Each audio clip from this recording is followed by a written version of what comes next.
लिखो जो मैंने आपको हेल्स थ्योरम से रिलेटेड क्वेश्चंस कराया उसी से रिलेटेड कुछ क्वेश्चंस हैं। ये क्वेश्चन सीबीएसई 2006 में आया है। क्या है क्वेश्चन, आप लोग लिखेंगे in the given figure P is the midpoint of BC and Q is the midpoint of AP.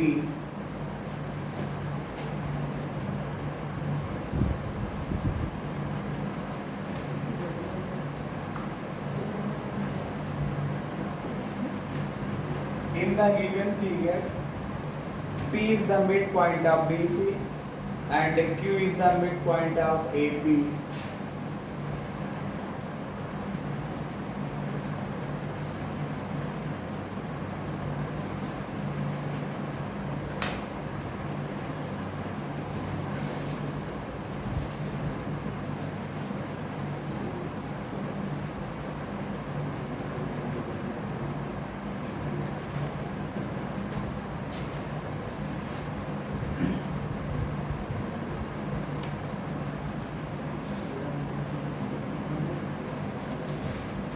If BQ when produced meet AC at R,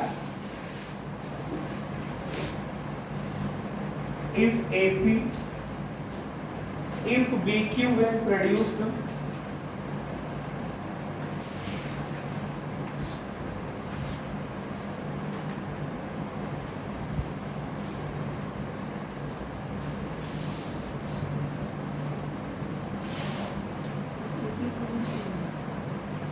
meet AC at R,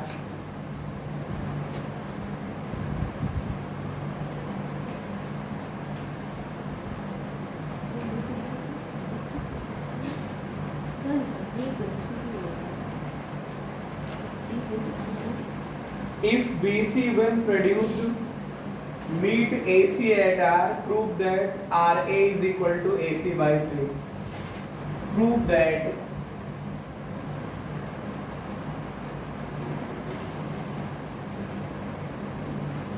RA equals to AC by 3. ये question कह रहे हैं कि in the given figure मतलब figure दिया हुआ है। आप लोग फिगर भी हमारे साथ सीखेंगे।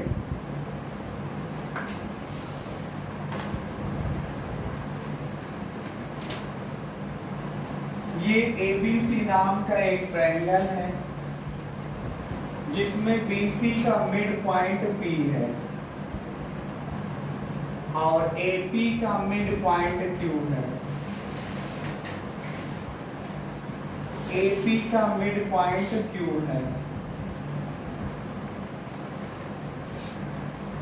फिर जब BQ को आगे बढ़ाया जाता है, BQ को आगे बढ़ाया जाता है, ये BQ हुआ, इसको आगे बढ़ा दो, तो जब इसको आगे बढ़ाओगे तो AC को R पे कट करेगा। कहाँ पे कट करेगा? AC को R पे कट करेगा। तो कह रहे कि प्रूफ करो कि जो AR है ये पूरे AC का 1/3 है। जो AR है ये क्या है? AC का 1/3 है। ठीक है, AR जो है ये AC का 1/3 पोर्शन है। इसका सॉल्यूशन करेंगे। पहले लिख लोगे we have given figure। ये जो फिगर है ये दिया हुआ, इस फिगर को बना लेंगे आप लोग। फिर इस फिगर की हम बात करेंगे। P is midpoint of BC, P is midpoint of BC,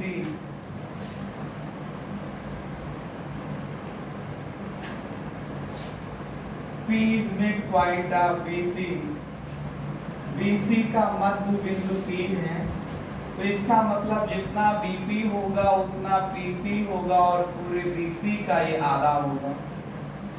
ऐसे ही AP का मध्य बिंदु Q है, मतलब Q is the midpoint of AP।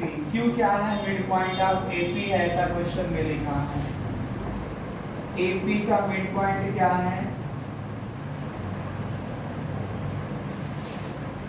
AP का मिड पॉइंट क्या है?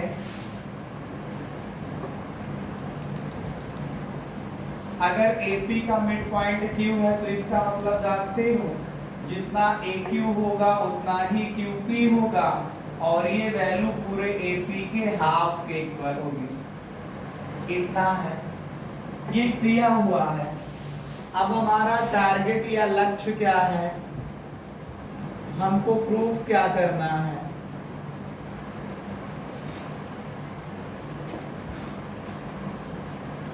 क्या है target?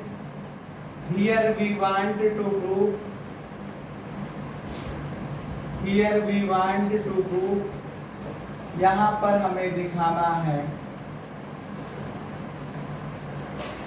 Here we want to prove क्या?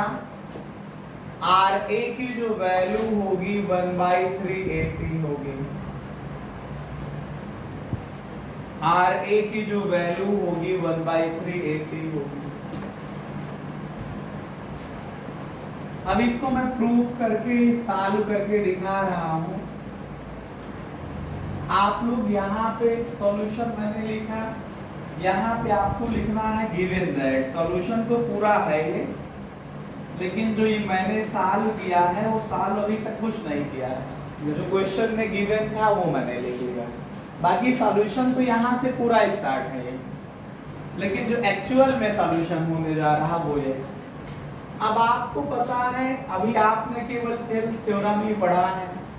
थेल्स थ्योरम के लिए एक ट्रायंगल में एक साइड के पैरेलल एक लाइन सेगमेंट होना चाहिए या लाइन होनी चाहिए। इस ट्रायंगल में देखो तो बहुत सारे छोटे छोटे और बड़े ट्रायंगल बन रहे हैं।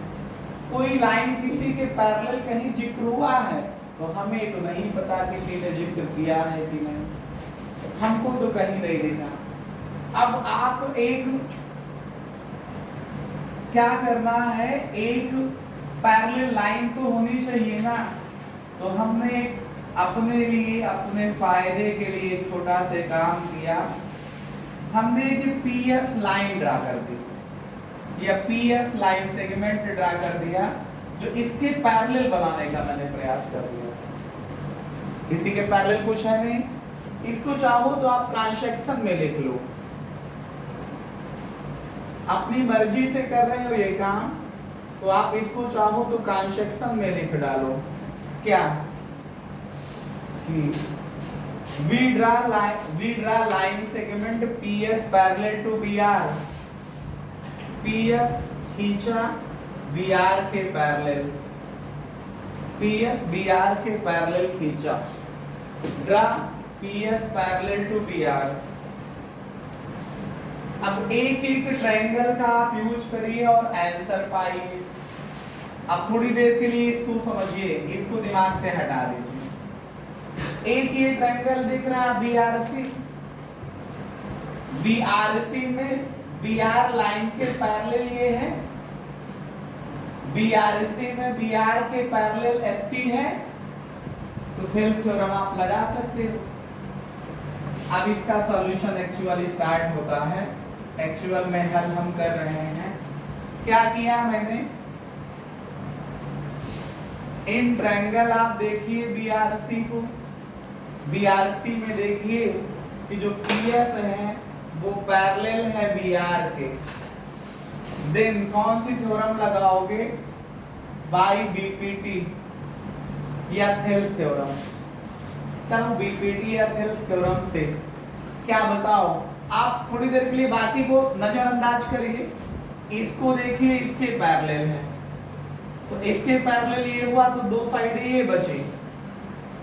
आपका BRC में क्या बचा, RC बचा और BC बचा, कॉमन पॉइंट C हो रहा है, तो CS upon SR is equal to BP CP upon BP, CP upon PB बोलो चाहे BP बोलो। ये बात समझे नहीं, थेल्स थ्योरम लगाना। ये देखिए फिगर मैंने पूरा मिटा दिया आपके सामने, अब आप तो और पूरा दिख गया होगा एग्जैक्ट कि ये लाइन इसके पैरेलल है तो इसका रेशियो इसके साथ और इसका रेशियो इसके साथ बराबर होगा। अब बताइए पी मिड पॉइंट है तो सीपी बीपी तो इक्वल है, तो ये जब सीपी और बीपी इक्वल है तो कैंसिल होके वन आ जाएगा, तो इसका मतलब सी एस बटे एस आर जो होगा ये वन आ जाएगा, तो C S is equal to S R हो जाएगा, C S is equal to S R होगा, मतलब जितना सी एस होगा उतना एस आर होगा।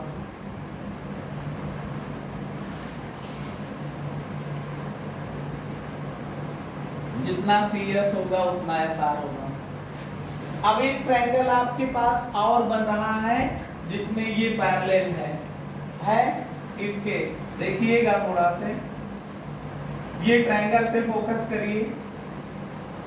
कौन सा ट्रायंगल है?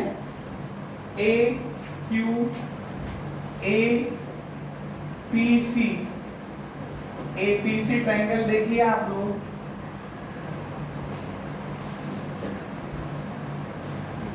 इन ट्रायंगल ए पी सी में देखिए कि जो आपके पास क्यू आर है ये पैरेलल है पीसी के, जो आपके पास क्यू आर है नहीं, एपीसी नहीं जा रहा, एपीएस जा रहा है।